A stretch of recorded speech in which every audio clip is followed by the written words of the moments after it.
Yes, welcome to the Jamaica Young Police channel.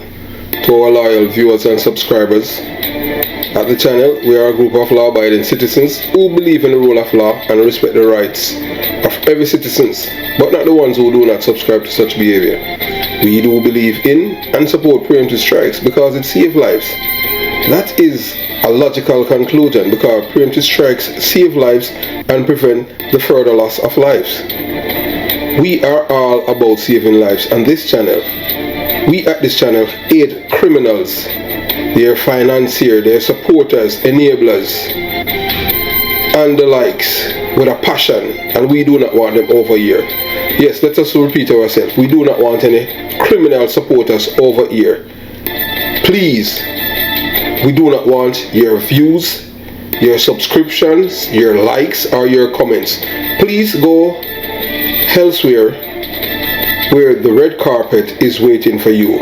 Over here, we want you, the criminal supporters, enablers, financiers, and all the likes, to go to prison or madness.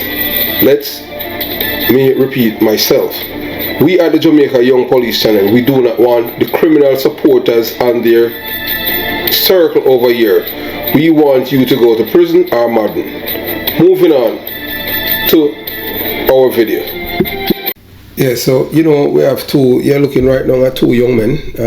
They are from Clarendon and they are wanted. Yeah, that's in the East community of Clarendon, and both of them, they are wanted for murder. Yes, they are wanted for murder by the Clarendon police. That's in East Clarendon. As you know, I used to work in Clarendon division. I've worked all over in Jamaica.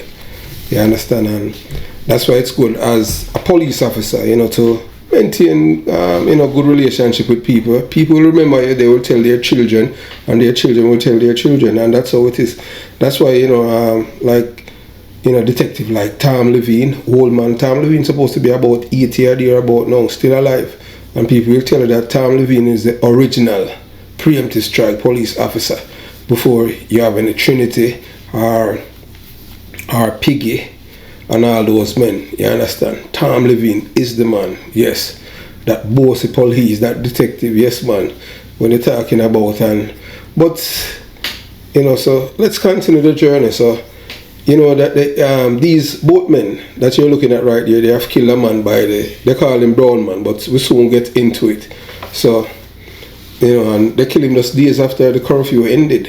You understand? I don't know. We have reached that point where we have a curfew in a Clarendon.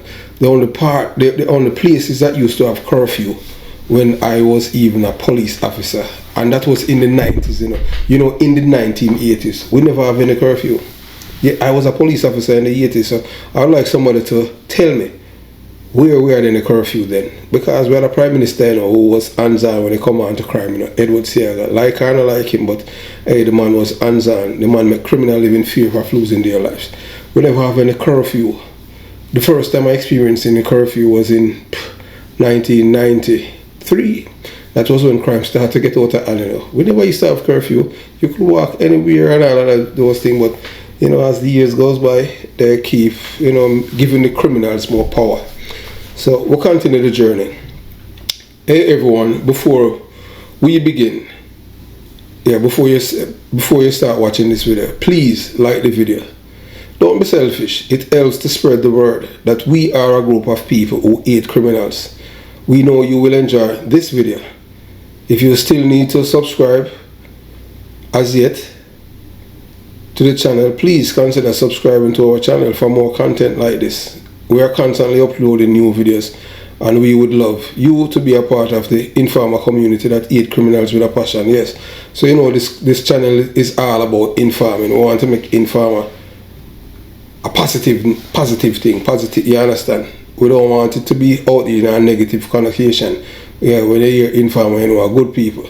So the content on this channel is unique and different. Most importantly, please leave a comment after you finish watching the video. So we at the Jamaica Young Police channel, we are deep with saddened to hear about the death of Gerard Brownman Morgan. Our thoughts and prayers are with the family and friends during this difficult time. It is important to remember that violence is never the answer. We as Jamaicans must work together to create a more peaceful world where everyone can feel safe and respected. If you or someone you know is struggling with violence, please seek help. We must do our part to create a more just and equitable world. Let us remember Gerardo Brown, Brownman Morgan, and all the other victims of violence as we work to improve our world. Here are the photos of the men who are responsible for killing Brownman. Yes, these are the men who are responsible for killing Gerardo Brownman Morgan. Yes, they are the one, and you know, these men, they are the police in Clarendon, East Clarendon, want these men for the murder of this young man. And the names of the suspect are Mark Wilson and Dwayne McKenzie. Yes, and they are wanted for the murder of Brownman. Both men are armed and dangerous. Please do not approach but call the police, because these men have illegal guns and they will shoot you, so don't approach them. The police is cautioning not to do that. So the police have launched a probe into the shooting death of Gerardo Brownman Morgan, who was shot dead at a party along Tapil Main Road in Clarendon on Monday, July 3rd. That was this week. Morgan's death came just 2 days after the end of a curfew in the area, aimed at curbing the climbing murder rate. It is reported that the deceased was pounced upon by 2 gunmen who opened gunfire at him in the upper body. The police were summoned and Morgan's lifeless body was seen along the road on their arrival. The police say his mother positively identified his body. 2 suspects have been identified in Morgan's killing, the police say. Up to June 24, 2023, the parish had seen a 35.9% increase in murders, having recorded 53 murders compared to 39 homicides over the year. Gerardo Brownman Morgan was killed by 2 men without justification at a dance in Tapil Road, Clarendon, on Monday, July 3rd, 2023. The police have launched a probe into the shooting, but no arrests have been made as yet. So Morgan's death is the latest in a string of murder in Clarendon, which seen significant increase in gun violence. So they had placed the curfew and they lifted it 2 days before Morgan's death, and it's unclear whether the curfew had any impact on the crime rate. The police are asking anyone with information about Morgan's murder to come forward. They are also urging residents of Clarendon to be vigilant and to report any suspicious activity to the authorities. Morgan's death is tragic and his family and friends are devastated. His murder is a reminder that the senseless violence that is all too common in Jamaica. We must work together to end this violence and create a safer Jamaican environment. If you respect your own life, then you should also respect the lives of others. Taking another person's life is a violation of that respect, and it is also a violation of law. When you take another person's life, you essentially say that your life is more valuable than theirs. This is a dangerous and arrogant way to think, and it can lead to disastrous consequences. There are many reasons why someone might take another person's life. They might be motivated by anger, revenge, or fear. They might be mentally ill or under the influence of drugs or alcohol. Whatever the reason, taking another person's life is never justified. When you take another person's life, you are not only ending their lives, you are also ending their potential. Cause people want to live and live out them life, to the fullest and enjoy it. So when you kill that person, you're not taking away that person's life, but you're ending their potential. You are destroying their future, their dreams, and the ability to experience all life offers. You are also causing pain and suffering for their loved ones. If you are considering taking another person's life, please seek help. Some people care about you and want to help you find a better way. You do not have to go through this alone. So most of the time, what's happening, especially with our Jamaican people, yes, the first thing as any disagreement, dead if you're dead.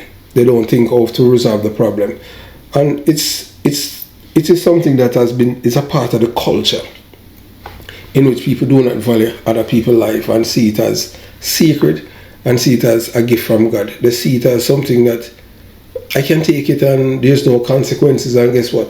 Whenever they take somebody's life, they're innocent and they are the ones who are being protected in Jamaica. As you can see, a man who who escaped custody from the Black River police station, and he had killed 4 people, 4 farmers in St. Elizabeth, and that man is on the run along with 7 others. And guess what? Not one of these men are in police custody.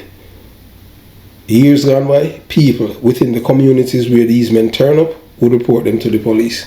Well, that's how Jamaica has become the criminal's paradise. And then when we at the Jamaica Young Police talk, they say that we are anti-Jamaican. We are anti-Jamaica, we are anti-Jamaican, and we hate Jamaica, and we hate Jamaican people. It's not hate we hate Jamaican people, we're just telling the truth. Show us that Jamaica is a law-abiding country. And guess what? And our heart ache for the other CARICOM countries when this CARICOM movement is allowed for Jamaicans to travel to other people's country. My heart goes out to Trinidad and Tobago, Barbados, Bahamas, and all the other countries in the CARICOM community, because I am telling you, Jamaicans is coming there and they're going to destroy your country. Believe it or not. You understand? Unless as they come in your country and they get 10 days or whatever, you make sure they leave. And if they start to commit crime, you use preemptive strike. You understand? These people, they are coming to your country to destroy it. Nothing else. I don't care what nobody wants to say. The best place a Jamaican stay is in Jamaica. Don't allow them to come into your country and take up the shop. So we'll continue the journey. Taking the life of another human being has profound and lasting impact on the survivors. The grief, guilt, and anger that they experience can be overwhelming, and it can take years to heal. So until you kill somebody, you kill other people that, although they're still alive, you kill them mentally. People have them loved one and them love them. So when you kill them, you take away somebody from these people. Some of the psychological effects that survivors may experience include PTSD, like somebody who got a war. PTSD is called post-traumatic stress disorder. It's a serious invisible illness that cannot be seen with the naked eyes or microscopes. Remember, this mental health disorder can develop after experience a traumatic event. Symptoms of PTSD can include flashback, nightmare, anxiety, and avoidance of reminders of the event. So people who normally suffer from PTSD, they don't want to remember some things. Somebody, if they might drive past, somebody going to remind them of something and it traumatizes them. But it's not everybody anger trauma, the same. I might can anger trauma in a way that another person can't. That don't make the other person weak or make me stronger than the other person. Just that everyone is built different, and it all has to do with parenting. So if a parent raise a child to be cowards or stuff like that, and sometimes I think parenting it all have to do with socialization too. You understand? So if you don't have if you don't have that heart and that mind to deal with it, people lose them sanity. I've seen police officers, good police do a whole heap of work, lick a whole heap of dirty boy, and then all of a sudden the same policeman start to crack and get mad, walk naked. Say, wow. So not everybody even can deal with certain things because the body is built different. So some people are built totally different. Some people, especially like, police officers who involve in preemptive strikes where they have to defend them life and people lose them life. Whether or not people want to believe, people might think that most of the time people would think that when a police officer, you kill somebody and are in a shootout and the police is victorious and people who are full of they will praise him and stuff like that. They don't know what that same policeman is going through after, not because the person was trying to kill our persons. People go through a psychological period then and there because it's a life that they take it. But people don't understand because it's not police are a member of military. They not really come out and tell you that publicly. But you understand. That's why you have some police drink and smoking is just a habit, but that's why some police drink. Because they have to drink and for sleep. Because if you just go in, you understand what I'm saying? So when they kill somebody, it really have a psychological effect on you. So it's not you're a guy, I go pretend on them thing there. You understand? a lie, they are lying. So when you kill somebody, even a part of you kill. You understand? Because we weren't built that way. But you have to learn to adapt as human beings, how to deal with it. Especially if it's in self-defense, then it's totally different. You can adjust your body. You can adjust your body and your mind. So yes, you know, I was defending my life. So you understand? And you just forget about it and you just live. But you know, in a different situation, and yeah, it would be different. So we'll continue the journey, you know. So yeah, you know, when you kill somebody, you can, you know, depression, and this is a mood disorder that can cause feelings of sadness, hopelessness, and worthlessness. Depression can make it difficult to cope with aftermath of a violent death. So most time, you know, the people who survive after, you know, you kill them family, the guilt that the survivor may feel guilty that they could prevent the death or did not do enough to help the victim. Some people, you know, when I'm a survivor, they have anger problem and then get upset easily. Survivors may feel angry at the person who committed the murder or at themselves or unable to stop it. Because that is just human instinct, you know, because it's like, you know, your family, like for me, yes, like for me, I had a, yeah, boy, may I tell you, heal up my little virgin, Evan Blake. Yeah, you know, a lot of people, you know, many people know that Blake is very close to me.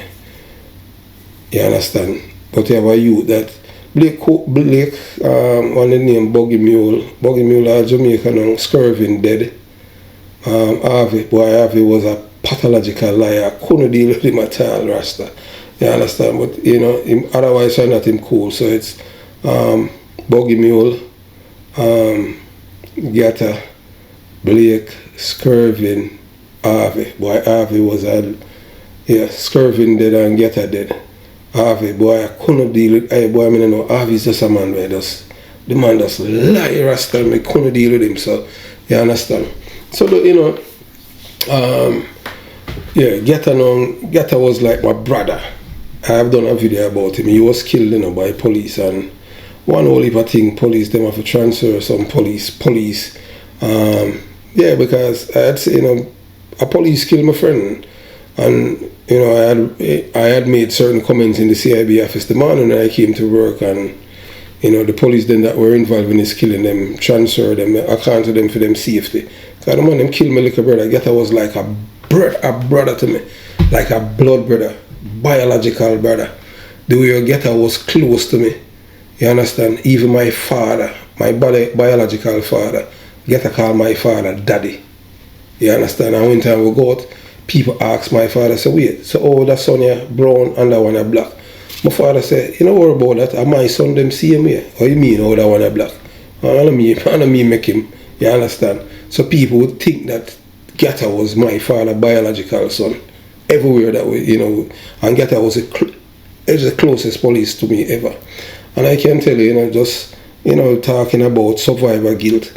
And when Gatta was killed, you know, I can't, you know, that Wednesday, I have learned this, you know, growing as a young detective. You know, one from a detective named Graveney. The great John Gaz, yeah man, the great John Gaz. Yeah man, John Gaz. And the man, Graveney, John Gaz, Franklin Cross, that was killed in Kingston Central Police area. And yeah, even P.V. Thompson. You know, P.V. Thompson was a bad detective, you know, but it's based on how the system treat P.V. and just kind of, you know, kind of cool off. Not that we have forgot about this murder, but also I tell you about how people cope with survivor guilt after somebody for them is killed.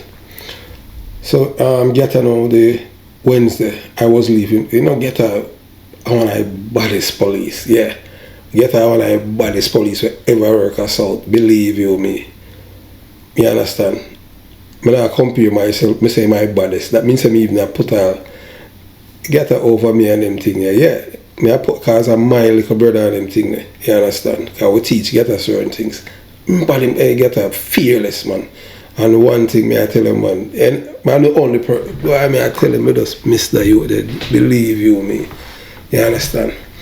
And anyway, the Wednesday, you know, it's like yesterday, you know, just I remember I leave work and them thing. Because me to come off high street and me make him come off high street too.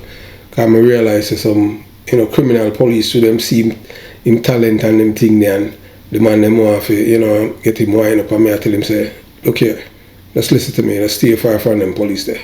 Yeah, stay far from Ox and Cowboy. Them police they are criminal, and don't you understand, and me talk to him and thing and say, alright brother Chris, you understand. And yeah, before Getta did, the Friday before Getta was killed, yeah, Getta, Latibody, Getta and I, we went to Madden a Friday night, do some business, because we love Madden our friend. And when we at Madden, gotta do a transaction, yeah, that Friday night, get a pint and a coffin, where the dead man sit down up in a coffin. And I said, boy, Chris, anytime I did one of them casks them want, I'm going to push him off and say, Virgin, how can I eat the dog? Nobody of them thing there, man. Look at it, I say, yeah, man, a true man. And in my laugh, I say, Virgin, nobody with that, You understand? A lot of body was there. So I'm going to throw away that were, witness to when him said that. Not knowing, say, boy, less than a week after that, the man is dead. And so the Wednesday, I came to work.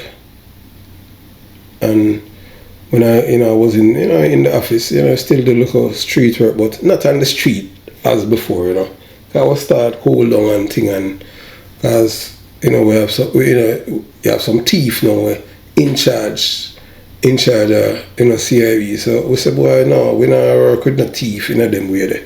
Kind of guy who was supposed to be thief in charge of we. So we kind of drop we and just do investigation. We don't know hardcore policing. And when I leave the office the evening, right in the passage at Hunsby, right where the grill at, beside the guard room and the soap office, I see I see him and him hug me up. So I'm Chris, and I say nothing. And him said to me, boy, so I don't feel good. And I said, what kind of feeling? And I said, I can't explain it at all. And I said, you always tell us, anytime you come to work and you have that feeling there, just go home. So I said, boy, I tell Miss, I look on her right now, oh my God. I look on the woman sergeant right now, and yeah, so I tell her, say, what I go on with Getta, and tell her, say, boy, I carry home Getta. And why the woman says she will take home Getta herself. Yeah, that's what she said. She will take home Getta herself. And I don't know when that team like talk about it, but yeah, so the woman sergeant named Drummond. So I go around to the CIB office and tell Miss Drummond, say, boy, I carry home Getta, because him have that feeling. And she said, what kind of feeling? I said, the feeling until you come to work, and that feeling, if you don't go home, at the day I go dead. So she said, no, me carry him home, man. Sergeant woman, detective woman sergeant Drummond. She said, me carry him home, man. I said, no, make me carry him home, because in Hunsby always busy. The youth, I get to carry him home. She said, no, man, me promise you. I say, you sure? She said, yeah. She said, me not good hands. But I said, me can't carry him home, because me just can't go home. You understand? And she said, no, me carry him home, because I'm team leader. I said, yeah, alright. So anyway, you have to tell me, say, boy, Chris, daddy outside, That's my biological father. So me and him go out there and talk to daddy, and him tell daddy, say, boy, I tell daddy, say, I feel good and thing, and so daddy say, where? And him say, boy, the sergeant I carry him home. And daddy say, so me carry you home then? And him say, no man, she say she carry him home. And daddy say, well boy, from Chris say if you go home, I just go home. And him say, me alright daddy man, because I bleed there. So them say them I carry him home, so them I carry him home. I left work that evening. I tell you, man, so about 4:15 there about. Can't go certain police have my house number, because I don't keep police friend. Before my house phone ring, from my ear ring, I said, Jesus Christ, what is now? when I answer the phone, I pay crying me here. All me just hear say, boy, Chris get her dead, you know. I say, who this? And him say, me, man. I say, me, who? Because I cry so much, couldn't recognize the voice because he might cry hysterically. I Blake. Say, man, me, I tell you, believe you me, I'll do a 2023. It come like a yesterday. I've never cried so in all of my life. Yeah. So that's why I don't like killers, you understand? For over about 3 to 4 hours me I cry. All in me I shower me I cry. I tell you. I said no police never close to me like that youth, man. You understand? So, you know, when we are talk about, that's why we say we believe in a preemptive strike. So, you know, so that I survive a guilt where that is still on me because, you know, I'm like, if I was more forceful and tell Miss Drummond that, hey, look, I care him get her, I don't be so you want to say, you know, get her will be here. So that you know, so when people kill people, they don't understand. You understand? So that's how you have to deal with as a survivor in time and kill you know, somebody who's close to you. So that is one of my personal message me I tell you. That's why I don't like people I don't like murderers. And the police would kill Getter. Yeah, police kill Getter and then them tell lies say, I mean talk you understand, kill Getter and tell lies say a gunman when I them kill him. I them kill my friend, you understand? You know, see, that's why I always tell the police when I go parade, any police shoot me, you know. You say if me not dead, nobody thinks say you gotta tell me no sorry, you know. Cause shoot me, I shoot you, but me always say that. Enough police say boy I'm mad. The police never shoot me yet. The police never shoot me yet, me and Bobby Reds. Cause we tell police that all while we go parade, say hey, make sure you look for me, you know. So me vest here with my police and my regulation number. If anyone wanna shoot me, nobody thinks say when I get to tell me sorry, cause if me not dead, me I shoot you back. I mean I shoot you for me, you. Because you know you can't tell me about no gun go off. You understand? So give thanks. Not never to and you know to God the glory. So we'll continue, you know. So you know when people you know kill somebody for you, you know people go through social isolation. Survivors may withdraw from social activities and relationships because they are fear of being judged or misunderstood. Remember that there is no right or wrong way to grieve is essential. So anytime you know somebody for you kill, nobody worry about what people want to think about you. You just grieve because just so it go. The pain, yes, the pain is like excruciating. You understand? But the only thing that you can do is just remember the good times of the person. So boy, Getter is one of the closest police we ever, you know, that related to me that you know got killed. And what I have another friend who was a soldier and was killed. Best friend that when I grew up, I want to be police anymore to be soldier and was killed. I know say my wife listen, heal up Debbie. I not call your name and them thing there. I know you tune in, you understand? Yeah, and most people don't know Debbie is the niece of a farmer of Dickie Burt. Yeah, you understand. So my friend is married to Dickie Burt niece. Yeah. Why even a film that they taught, you know, different. But may I tell you man, get the one where hurt really hard, you know. You understand? Yeah. So everyone experiences grief differently. And there is no set timeline for recovery. That is so true, you know, because Getter killing, Getter died over it's over 23 years Getter dead, you know, and it's still like yesterday to me. So there's no recovery and them thing there. And suppose I tell you know, so that only you know people that think that's why I don't like killers, you know, because them thing is traumatic, you know. People always talk about these human rights people, talk about these criminals. They are not the victims, are the victims' family. They're not supposed to have no rights. How the world end up like that? But we know so one day that I got the table I got turned still, you know. I can't continue like this. You understand? You know, see it. If you are a survivor of violent death, resources are available to help you to cope with your grief and trauma. You are not alone. And if you're struggling to cope with the aftermath of a violent death, please reach out for help. Some people care about you and want to help you heal. So, you know, boy, we have been through it, you know. We have been through the, you know, as a survivor because, boy, them kill a friend, you know.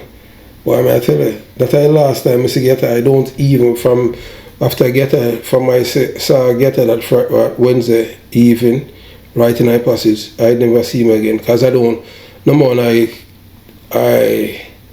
for some reason I just couldn't, couldn't go near, you know, funeral wasn't a part of my thing.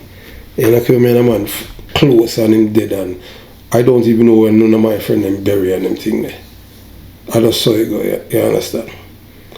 So that's why we don't like killers, we don't like murderers. That's why we despise them because it leaves that void in your life. People who do not experience losing a loved one violently, them cannot emphasize with me or sympathize with me. So when I say I do believe in preemptive strike because it saves lives, I hope some of you understand now why we at the Jamaica Young Police Channel say the same thing. Have yourself a beautiful day. Jamaica Young Police Channel out.